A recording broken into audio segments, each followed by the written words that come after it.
অনেক বেদনা ভরা আমার এই জীবন, আমি আর ব্যথা পেতে চাই না। অনেক কেঁদেছি আমি এই জীবনে, এগুলো এডিটিং করা যায় ভাই। করুণার বেদনা। বাঙালি মানে অস্থির, দেখতে হুবহুব হারুনের মতোই। হাই গাইস, তোমাদের সামনে আবার একটি মজার ভিডিও চলে আসলাম, এবং এখনও যারা চ্যানেলটি সাবস্ক্রাইব করে নাই অবশ্যই সাবস্ক্রাইব করে বেল বাটনটি অল করে দিও প্লিজ। আলহামদুলিল্লাহ, মাশাআল্লাহ, বিসমিল্লাহ, আমিন। অতি সাধারণ ভাবে চলি, আল্লাহু আকবার।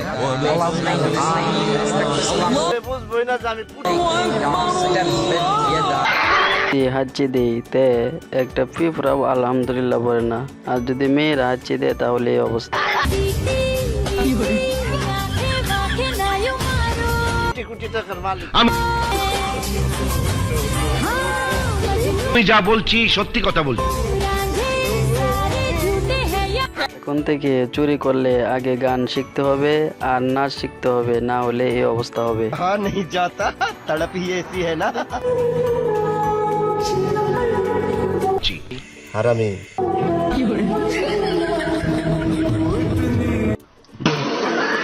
দেখার পর আমি আমার ভাষা হারিয়ে ফেলেছি যে কি বলবো।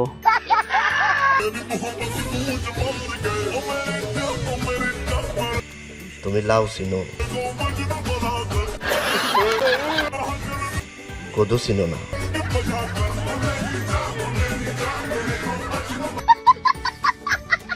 কলা খাও। খাবো? হ্যাঁ খাও।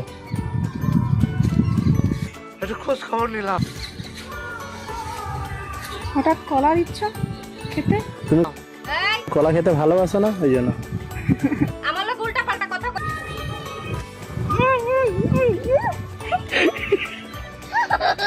কি বুঝাতে চেয়েছে আমি তো কিছু বুঝি নাই। তাদের মাথায় হেলমেট নেই, তারা আমাদের হাউন আঙ্কেল, হাউন আঙ্কেল। তাদের মাথায় হেলমেট নাই, তারা আমাদের হাউন আঙ্কেল। আমার সব খবর জানি, কইয়া দেবো সবাই। হাউন আঙ্কেল। তাই হ্যামলেট নেই, তারা হাউন আঙ্কেল, এই কথাটার মানে কি? কি বলতেছে যে সাকিবের বগা নাকি জোড়া লাগানো যাবে না, তাহলে আর জোড়া মারা লাগানোর দরকার নাই। ওই তোর কুয়া দুটা আছে না, এই কুয়া দুটা ওই যে নোয়াখালী পারবে। এদেরকে আমি যতই দেখি ততই অবাক হই, এরা এটাও পারে।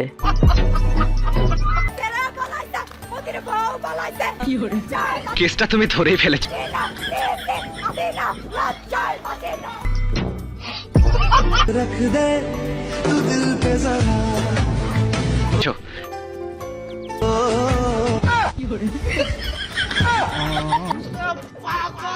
এটা দেখার জন্য আমি মোটেও প্রস্তুত ছিলাম না। পালিয়ে গেছে, শেখ হাসিনা নাই, শেখ হাসিনা চলে গেছে, শেখ হাসিনা পালায় না। মনে হয় ভেজাল হবে।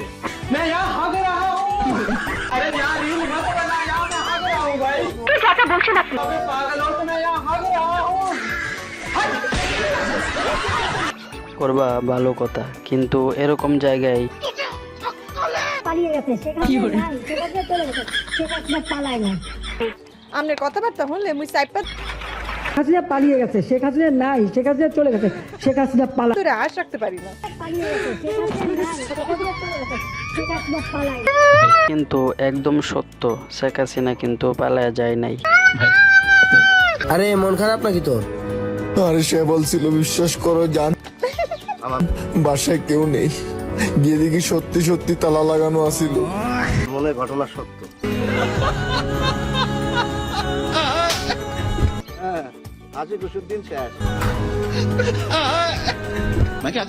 দুজন কি বুঝাইতে চাইছে কেউ যদি জানেন তো অবশ্যই কমেন্টে জানাবেন। আরেকটা দাবি আছে, সেটা হলো এই যে আত্মীয় স্বজন আসবে, বেড়াবে, খাবে, নাকের পানি আর চোখের পানি। দাবে আবার চলে যাবে, তাই না? না, এর মাঝেও এরা বলবে আল্লাহ ভাবি অত্যন্ত উত্তম এটা আপনার মেয়ে নাকি? মাশাআল্লাহ, ভালোই তো বড় হয়েছে, বিয়ে দিবেন কবে? প্রস্তাব দেশ। ঘটকের নাম্বার দিব নাকি?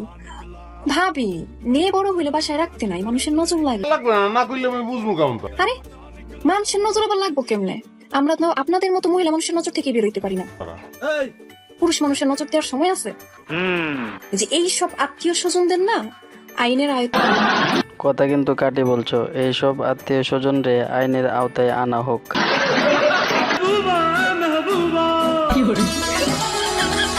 কথা কম বলবা, কথা বেশি বলে।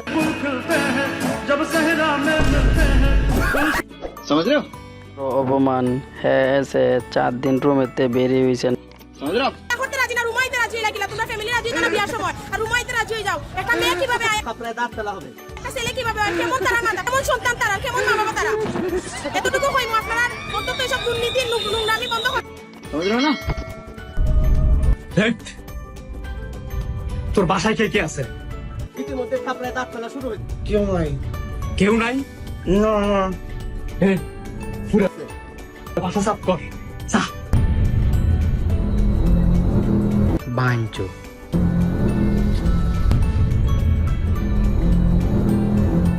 আপনি তো প্রতিনিধি পূর্ণ করেন।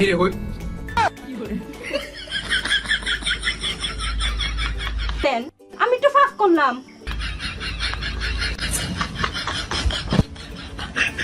বলছিল বাথরুমের যত আসবাবপত্র আছে সব নিয়ে নিতে, আর এই গাদাই ভাবছে পরিষ্কার করার জন্য বলছে।